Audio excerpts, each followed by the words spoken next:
She just wanted to buy a car as a gift for her sister. But her appearance became a cause for ridicule and humiliation. The next day, her husband came to the car dealership, and everything changed. Subscribe and tell me where you're watching from. The morning sun filtered through the tall windows of the Ashford Auto Gallery, casting golden streaks across the glossy showroom floor. Polished chrome and deep lacquer finishes gleamed beneath the strategically placed spotlights. Each car posed like a sculpture, exotic, powerful, exclusive. The dealership was one of the most prestigious in Atlanta, known for its custom electric SUVs and luxury imports, where names like Lucid, Range Rover, Autobiography, and Mercedes-Maybach lined the pristine white-tiled floor like royalty on display.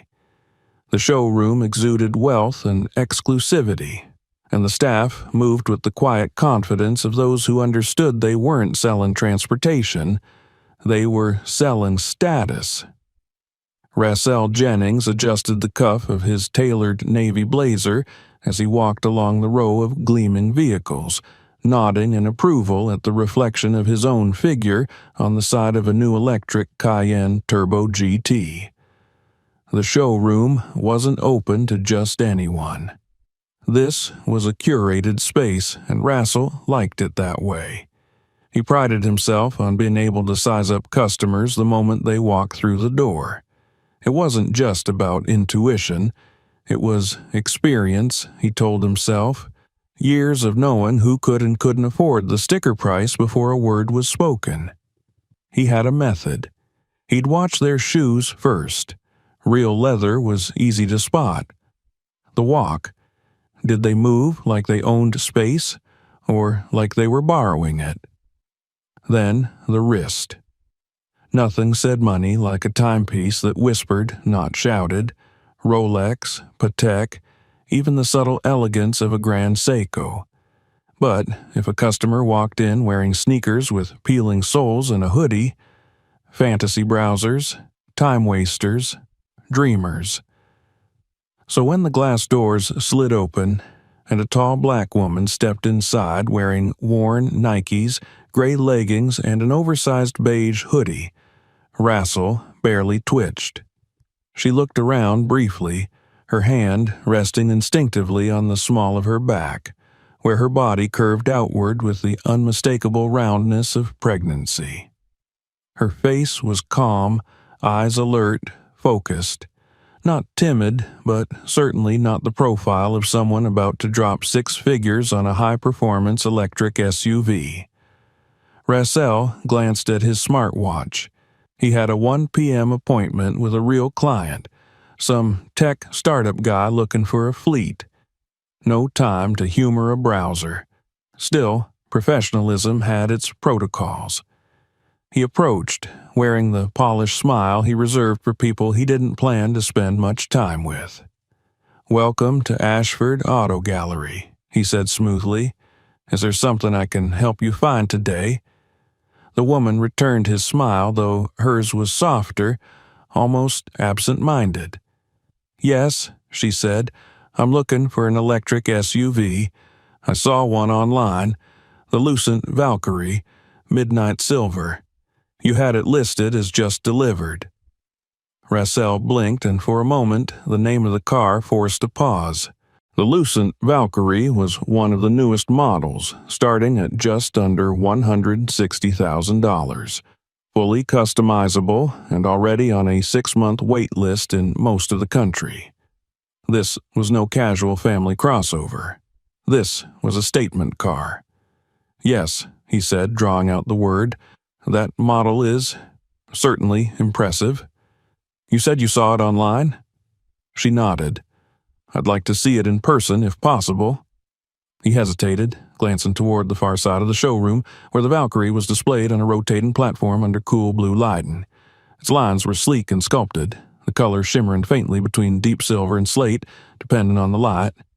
It was a car that demanded respect. "I see," he said. "Well, it's not part of our standard floor tour. Most clients who inquire about the Valkyrie usually schedule private viewings. It's a very exclusive vehicle. She tilted her head slightly, clearly picking up the tone. "I'd still like to see it, if it's not too much trouble." He glanced down at her shoes again. Scuffed. Not just worn, used. Her hoodie looked comfortable, not expensive. No ring on her hand, no watch, no bag from a designer store. Just a woman, casually dressed, asking to see the most expensive car in the showroom. "Of course," he said, already calculating how to minimize the interaction. "But before we proceed, might I suggest taking a look at our certified pre-owned selection? We've got a few earlier Valkyrie models in excellent condition, far more affordable and still very reliable." The smile faded from her face, not with offense, but with understanding. She had seen this before, many times. "I'm not looking for used," she said gently, "just that one." "Well," he said with a tight chuckle, "unfortunately, that specific model is part of a limited exhibition. But if you're serious about exploring purchasing options, I'd be happy to schedule a formal consultation for another day. We do prioritize clients with appointments for certain models." Behind him, a younger employee, Jason, stood frozen near a digital kiosk.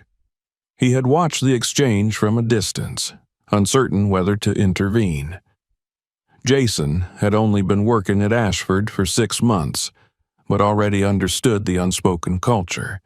Don't contradict senior sales staff, especially Rassel. Still, the discomfort on the woman's face twisted something in his gut. She looked again at the Valkyrie, then back at Rassel. "I understand," she said, nodding slowly.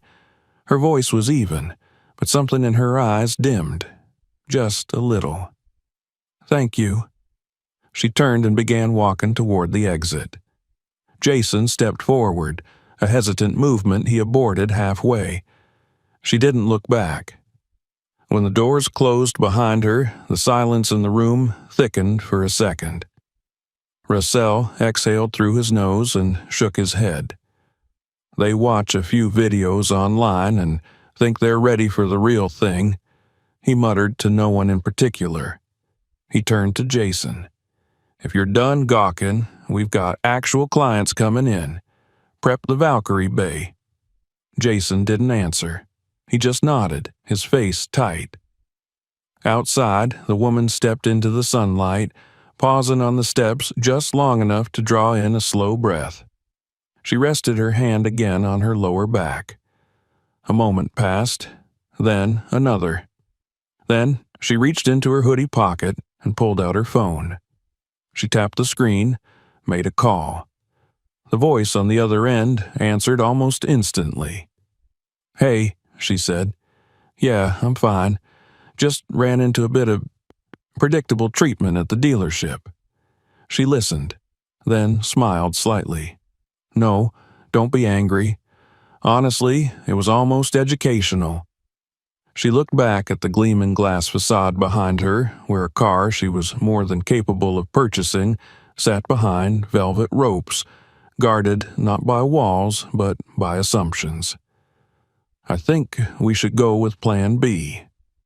She ended the call, tucked her phone away, and walked to the black SUV parked in the lot. The license plate didn't reveal much. Government issue, no vanity statement, no flash. She climbed in slowly, carefully, and closed the door behind her. Inside, silence. Outside, the city buzzed with energy and noise, but in the Ashford Auto Gallery the day continued without a hitch. Sales continued. Polished shoes clicked against polished floors. The customers they welcomed looked the part, and for now, that seemed enough. No one knew yet that a quiet storm had passed through, and it would return. Not with noise, but with purpose. The morning air in Atlanta was crisp and cool, the sky an unbroken stretch of pale blue as sunlight danced across the polished facade of the Ashford Auto Gallery. Inside, everything gleamed. floors buffed to mirror perfection, vehicles dusted and positioned with architectural precision. The scent of leather, chrome polish, and coffee hung subtly in the air, familiar to every member of the staff. It was another day to sell luxury, another day to reinforce the exclusivity of what they offered. Rassel Jennings moved with purpose. His navy blazer was freshly pressed, the Windsor knot of his silk tie flawless, and his shoes reflected the showroom lights with mirror-like precision. He had arrived early, as he always did, and walked the floor with the proud gait of a man who believed he had mastered his domain. The incident with the woman the previous morning had already faded from his mind, relegated to the mental category of harmless nonsense. She had been no different from countless others he had quietly dismissed over the years, people who wandered in, misreading the kind of space they were in, imagining that window shopping was enough to be taken seriously. As he addressed the staff during the brief morning meeting, he leaned casually against the Lucent Valkyrie's presentation platform, speaking with his usual mix of authority and smooth charm. "Remember," he said, making eye contact with each person in turn, "we're not here to waste time. We cater to a specific clientele. There's a reason these vehicles are displayed behind ropes. They're not for browsing. They're for buying, and our job is to identify the buyers." The younger employees nodded dutifully. Some, like Jason, seemed more subdued than others, but no one challenged him. They rarely did. He was, after all, the dealership's top closer, the one who'd brought in the highest commissions for 3 years running. His instincts, he often reminded them, weren't just good.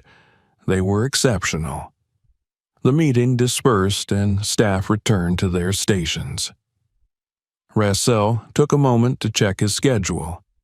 The afternoon was booked solid.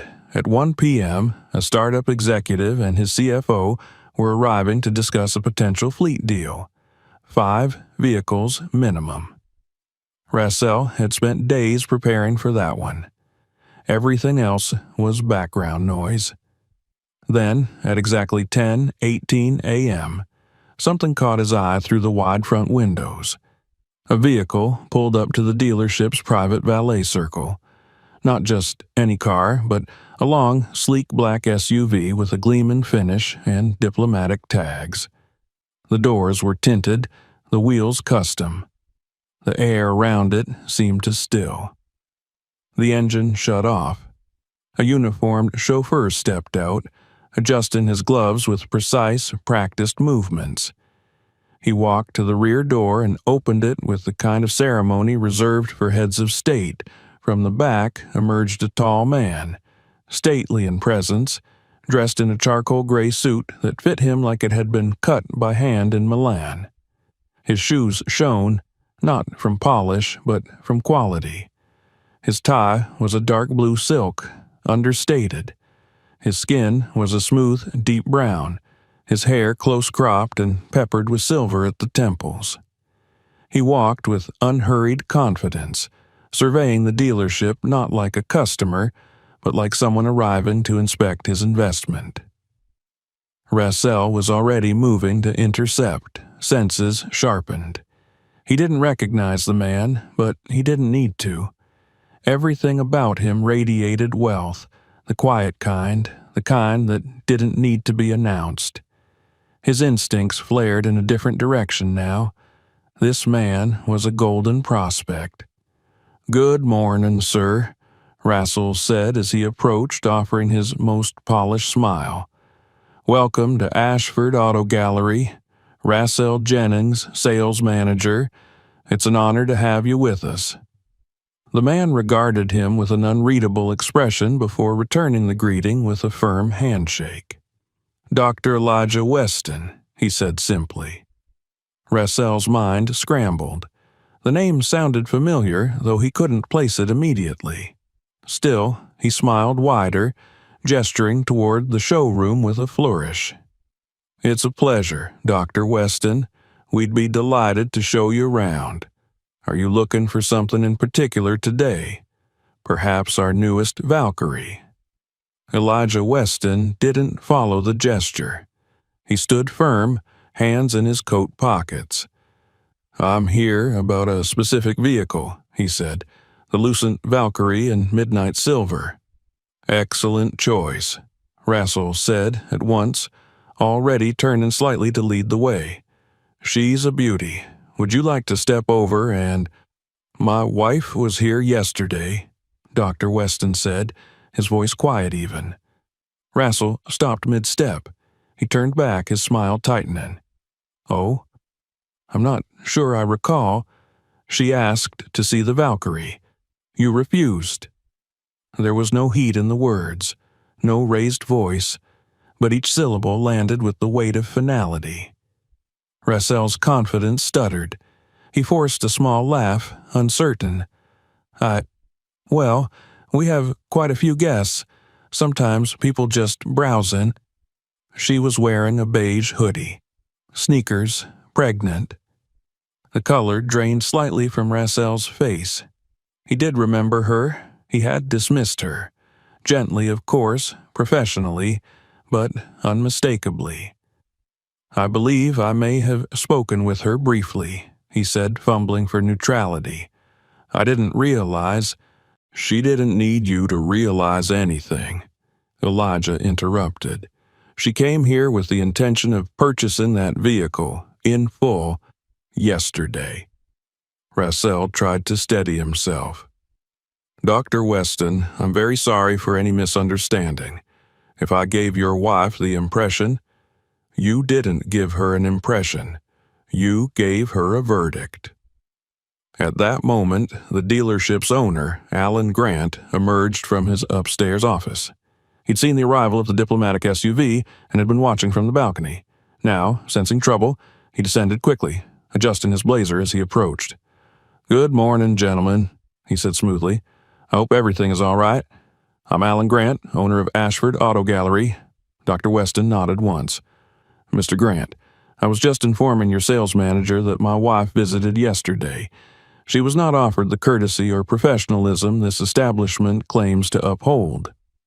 Grant shot a sharp glance at Rassel, who was now clearly sweating. "I'm terribly sorry to hear that," he said quickly. "I recall seeing her, yes, but I wasn't aware of the interaction in detail. Please know that we hold ourselves to high standards, and any failure to meet those—" "My wife left without complaint," Dr. Weston said. "She didn't ask for an apology, but she did make a call." He turned his head slightly, as if observing the entire showroom. The room had gone quieter. Several staff members were watching from a distance. Even Jason stood frozen near the digital console, his face pale. "Now, I don't come here to embarrass anyone," Elijah said, looking back to Grant. "But I want it known that I had intended to purchase not just the Valkyrie, but 2 additional vehicles as gifts. And I was considering this dealership for our firm's executive fleet, 7 vehicles in total." Grant visibly flinched. Even Rassel's carefully crafted composure shattered into open disbelief. A sale of that size was not just a win, it was a record-breaking achievement. "But I don't believe this is the right place," Elijah said. "Not anymore." He turned to go. Grant stepped forward. "Please," he said. "Dr. Weston, I understand this is serious, and I agree. What happened is unacceptable. Let us make this right. Whatever you need, however we can." Elijah paused, then turned back slightly. "You can't unmake what someone chooses to reveal about themselves," he said. "My wife wasn't offended by poor service. She's lived through worse. But she noticed what you didn't. How quickly a woman of color in simple clothing is deemed unworthy of respect." He looked directly at Rassel, whose mouth opened, then closed again. "She asked me not to make this about revenge," Elijah continued. "So I won't, but I will make it about accountability." Without waiting for a reply, he walked toward the exit. The chauffeur stepped forward, opening the door. Elijah Weston entered the SUV without a word. As the vehicle pulled away, no one in the showroom spoke. The silence was not merely uncomfortable, it was condemning. Jason took a small step forward. His voice came out softer than intended, but it carried. "She was polite," he said. "She knew exactly what she wanted. He's right. We treated her like she didn't belong." Grant didn't answer. Rassel stared at the floor, his mind racing, heart pounding. Outside, the sun still shone on the glass and steel of the dealership, but inside, something had cracked. They had all just witnessed not a confrontation, but a mirror held up to their culture. And not everyone liked what they saw. For the remainder of that day, the Ashford Auto Gallery moved with the sluggish weight of a place that had just been struck by something it couldn't quite identify. The polished surfaces still gleamed. The ambient jazz still played, floating like a veneer of calm over the room. But underneath the shine and sound, tension curled in every corner. Conversations were subdued. Laughter, typically common among the sales staff, was non-existent. Even the footsteps of customers seemed quieter, more cautious, as if the showroom itself had become aware that something essential in its foundation had shifted. Rassel Jennings remained at his post, but his usual fluid confidence had deserted him. The encounter with Elijah Weston had landed with brutal clarity, and its aftershocks were only beginning to ripple outward. For a man who had spent years mastering the performance of professionalism, who had believed in his ability to manage any situation through charm and control, the quiet authority of Elijah's words had pierced something much deeper than pride. He didn't speak much for the rest of the day. He nodded at clients and feigned interest in their questions, but his thoughts looped back, again and again, to the same moment. She didn't need you to realize anything. She came here with the intention of purchasing that vehicle, in full, yesterday. At closing time, Rassel lingered long after the others had left. The Valkyrie sat silently under its soft lights, unchanged in appearance, but altered forever in meaning. It was no longer just a flagship model. It had become the center of something uncomfortable, something real. He stood in front of it, arms folded, the overhead spotlights painting cold lines along his face. The glass walls around the dealership reflected his form back at him, doubled and distorted. He didn't recognize himself in those reflections, not entirely. He had always imagined himself as a professional, someone who moved through the world with measured respect and discernment. But now he was left with a stark image of how easily those ideas could collapse when tested. When he finally left, the streets outside were quiet, the city winding down into dusk. He didn't drive home immediately. Instead, he parked in front of a small diner on the east side of town, a place he hadn't visited in years, and sat inside without ordering anything. The waitress offered him a refill on the coffee he hadn't touched. He nodded, murmured thanks, and stared out the window at nothing. That night, after finally driving home to his modest two-bedroom condo in Brookhaven, Rassel lay awake in the dark. The silence in the room was oppressive, but it couldn't smother the looping thoughts that refused to die. Who was she? He picked up his phone and began to search. It didn't take long. The name Elijah Weston brought up hundreds of results. Medical journals, conference videos, awards, keynote addresses, philanthropic ventures. Dr. Elijah Weston was one of the nation's foremost neurosurgeons, a pioneer in minimally invasive spinal reconstruction, and a vocal advocate for healthcare access in underserved communities. His wife, as it turned out, was no less accomplished, Naomi Weston. The name appeared on news sites, charity websites, even a TED Talk. She was a maternal health advocate, founder of the Georgia Alliance for Equitable Birth, a nonprofit that provided prenatal care and support to low-income mothers across the state. She had testified before Congress, launched statewide educational programs, and worked closely with hospitals to reduce maternal mortality among Black women. Her reputation in medical advocacy was described as quietly unstoppable. There were pictures, too.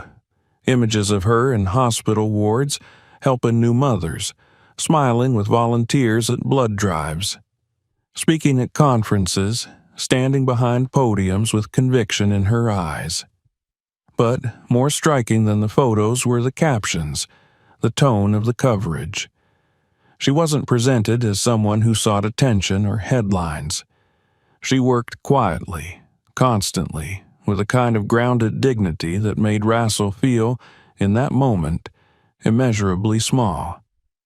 He turned the phone over and set it on the table beside him. The weight of his mistake now felt heavier than humiliation. It was shame, true and unfiltered, not just because he had misjudged a wealthy client, though the dealership had certainly taken a hit, but because for the first time in years he saw himself through someone else's eyes. Not the polished, capable salesperson, but a gatekeeper of a system built on shallow cues and unspoken exclusions. At the dealership the next morning, the air was brittle. Whispers floated from desk to desk. Everyone had heard about the Westons by now. Some had Googled, others had traded details over drinks the night before. Alan Grant had already held a closed-door meeting with the senior staff. His voice, usually measured and pleasant, had been sharp, clipped, cracking with urgency as he outlined the PR risks, the financial fallout, and the consequences of cultural blindness. Russell listened in silence. His face remained still, but his thoughts swirled beneath the surface. After the meeting, Jason approached him. The younger man stood stiffly, arms at his sides, mouth drawn tight. "I saw what happened," he said. "Yesterday." Russell looked up from his tablet. "I know." Jason didn't flinch. "You could have just shown her the car." There was no accusation in his voice, but no gentleness either, just plain fact. "I should have," Russell admitted. "I didn't think—" "No," Jason interrupted. "You did think. That was the problem." The words stung, not because they were cruel, but because they were true. After Jason walked away, Russell returned to his desk, but he couldn't focus. Every time he tried to prepare his next pitch or respond to a lead, the same tightness rose in his chest. He closed his laptop, stood, and walked outside. The air was cooler than the day before. The city was alive with movement and noise, but none of it touched him. For the first time in a long while, he didn't know what to do. That night, after long hesitation, he returned to his search for Naomi's foundation. Her nonprofit had a clean, understated website. No flashy graphics, just photos of real people. Mothers, children, nurses, volunteers. At the bottom of the page, a small link. Interested in volunteering? Click here. He stared at it, then clicked. The form was simple. Name, contact, availability. A short section, why do you want to volunteer? He stared at the blinking cursor. His fingers hovered over the keys. What could he write? That he was trying to salvage his conscience? That he didn't want to be the man he had proven himself to be? That he couldn't forget the look in Naomi's eyes as she turned to leave? After several minutes, he typed, "I'd like to understand the people I ignored for too long." He hovered, then clicked submit. 2 days later, an email arrived from the Foundation's volunteer coordinator. "Thank you for reaching out," it said. "We have a community event this weekend. You're welcome to join as a general helper, setup, logistics, guest assistance. Please arrive by 9 a.m. at the address below. Wear comfortable clothing, no fanfare, no questions, just an opportunity. When Saturday came, he nearly backed out. He stood in front of his mirror that morning for too long, unsure what to wear, as if clothes could conceal what he now knew about himself. He settled on a plain blue t-shirt and jeans, an unremarkable uniform for an unremarkable task. The event was held in the multi-purpose room of a local community center. He arrived early, not out of eagerness, but because his nerves wouldn't allow him to be late. Tables were being set up, chairs arranged, banners hung. A volunteer handed him a name tag and directed him to help unload supplies from a van. He spent the next 2 hours lifting boxes, unfolding chairs, helping carry crates of bottled water and baby formula. No one asked who he was. No one cared what he did for a living. They just worked alongside him, focused and efficient. He saw Naomi from across the room before she saw him. She was wearing a simple dress and sneakers, her hair pulled back, clipboard in hand, giving directions with calm authority. Her movements were smooth, practiced. She was clearly in charge, but not domineering.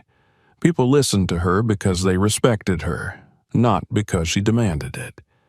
When their eyes finally met, there was no visible reaction in her face. She approached slowly. "You came," she said. He nodded. "I wasn't sure if you would," she added. "I wasn't sure either." They stood in silence for a moment, surrounded by volunteers moving with purpose. "I owe you an apology," he said. "I said all the right things that day, or I tried to, but none of it mattered. I treated you like you didn't belong." She studied him, not unkindly. "I've been treated worse," she said, "but that doesn't mean it didn't matter." He swallowed. "I know. That's why I'm here." Naomi nodded slowly. "Then let's get to work." She walked away, calling out an instruction to another volunteer. He followed, and for the first time in years, Rassel Jennings wasn't the one leading, performing, or closing. He was simply present. And it was enough. The ballroom of the Grand Hyatt Atlanta was almost unrecognizable. Where chandeliers once illuminated polished floors reserved for galas and black-tie fundraisers, long tables now stood covered in materials for children's activities, therapy stations, photo displays, and panels highlighting stories of resilience. Volunteers moved purposefully through the large space, adjusting banners, placing welcome packets, and arranging folding chairs. Bright posters lined the walls, showcasing the work of the Georgia Alliance for Equitable Birth and the children and families they served. It was the evening of the annual foundation benefit, but the atmosphere was less about glamour and more about presence, being seen, being heard, and being valued. In the corner of the room, Rassel Jennings straightened a stack of name tags. He wore a simple gray staff t-shirt with the foundation's logo across the chest and a plastic lanyard clipped to his collar. He looked almost unrecognizable to those who had known him as the sharply dressed, steel-nerved manager of Ashford Auto Gallery. Gone were the cufflinks and tailored blazers, the polished loafers and subtle colognes. In their place stood a man quieter, more measured, and strangely at ease in simplicity. The weeks following his volunteer sign-up had been a blur of activity, each shift drawing him deeper into a world he had never taken the time to notice before. What had begun as a quiet act of penance had, with surprising speed, become something more. He had packed boxes for supply drives, driven food to low-income clinics, handed out diapers at community fairs, and listened, really listened, to women whose stories carried more weight than he could have imagined. He had seen the relief in their eyes when someone offered help without judgment, and the invisible tension that lifted when they were treated with dignity. Most of all, he had learned to be still. Still enough to hear what went unsaid. Still enough to accept that his understanding of people, once so arrogantly confident, had been narrow and incomplete. Now, as guests began to arrive for the evening's celebration, he moved among them not as an outsider, but as a quiet part of the machinery. He directed people toward the elevator, helped guide a young boy in a wheelchair away from a carpet bump, and reassured a nervous mother that the kids' corner had trained staff present. He had learned names, remembered faces, and the people he helped now no longer looked past him. They looked to him. Across the room, Naomi Weston floated from group to group, speaking with her usual blend of grace and intent. She wore a simple navy dress and low heels, and her natural curls were pulled into a soft bun at the base of her neck. She looked, as always, both calm and in control. But every now and then, when her gaze caught a particular family or longtime supporter, her composure softened into something warmer. She hadn't spoken much to Rassel over the past few weeks, though their paths crossed often during events and meetings. When they did speak, the conversations were short but sincere. There had been no need for dramatic reconciliations, no forced closeness. The distance had become a mutual understanding. Words were easy, change was hard, and trust required time. Tonight, however, as she made her way through the mingling crowd, she spotted him adjusting a portable mic stand near the stage. She paused for a moment, then crossed the room toward him. "You're early," she said, her tone light. "I figured I'd mess up the mic again," he replied with a small smile. "So I gave myself extra time." She nodded, watching him work. "How are you finding the experience?" she asked. He looked up at her. "Humbling," he said after a pause, "and necessary." She didn't respond right away. Instead, she scanned the room, watching a group of children coloring at a table, their laughter drifting through the air. "Thomas seems to like you," she said, gesturing toward the boy in the wheelchair, who was now trying to balance a juice box between his elbow and chin. "He's teaching me how to shoot free throws," Rassel said.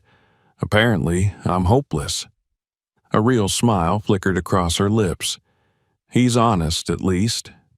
"He is," Rassel said, glancing toward the boy with genuine fondness.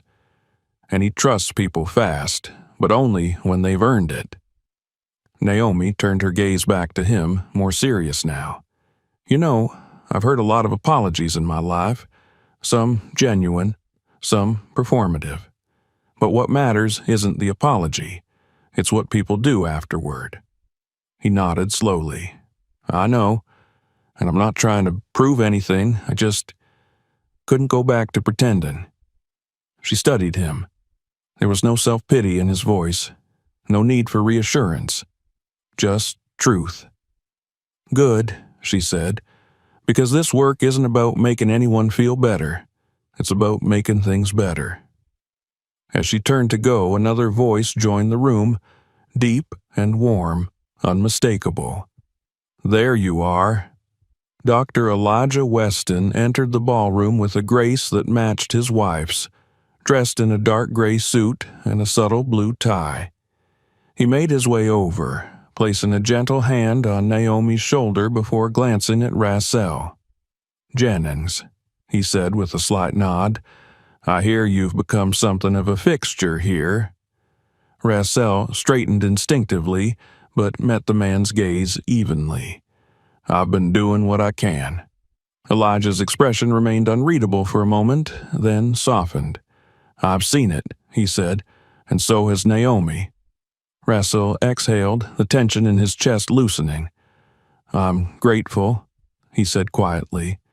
Elijah looked across the room. "This is good work, important work. Most people don't realize how easily lives can be changed with consistency. Not grand gestures, just showing up. I understand that now, Russell said. Finally. There was a beat of silence before Elijah added, almost casually, Daniel tells me you've been mentoring him. Russell looked surprised. He's sharp, just needed a reason to believe in his instincts. I'm glad to hear that, Elijah said, because I might have another opportunity for you. He paused, letting the words hang between them. Remember that fleet I mentioned? Russell blinked. The executive vehicles? We didn't go through with it. At the time, it didn't feel right, Elijah said. But we're in the market again, and Daniel speaks highly of you. The implication landed with clarity. The opportunity, once lost, was being offered again, not as a reward, but as a measure of trust regained. I'd be honored, Russell said, his voice firm. Naomi smiled faintly, but said nothing. Instead, she turned toward the podium, where staff were preparing for her opening remarks. Later, as the evening unfolded, Russell watched from the side of the room as Naomi took the stage. The room hushed around her. She spoke of mothers with no safe place to give birth, of infants who didn't make it to their first birthday, of volunteers, clinics, and buses driven into neighborhoods others forgot. But she also spoke of hope, of what happens when people listen, when institutions change, when dignity is no longer a luxury. Her words were steady, unwavering. The applause that followed rose not in a burst, but in a wave, deep and sustained. Afterward, guests milled about, donations were pledged, and laughter returned to the room. Thomas rolled over to Russell, grinning. You still owe me a rematch, he said. I know, Russell replied, crouching down, and I've been practicing. Thomas squinted. That's what they all say. As they laughed, Elijah approached once more, this time with a clipboard. Shall we go over those vehicle specs? He asked. Russell stood, still smiling. Absolutely. As the two men moved to a quieter corner, the ballroom continued to glow with life. Naomi, surrounded by children and families, moved among them not as a symbol, but as a participant. And Russell, once the man who measured worth by clothing and posture, now understood something far greater. That real value wasn't displayed in a showroom. It was built, patiently, humbly, in the spaces where dignity was given room to grow. If you enjoyed this story, make sure to subscribe so you don't miss the next one. Check out our other videos for more powerful narratives, and don't forget to share this one with someone who needs to hear it.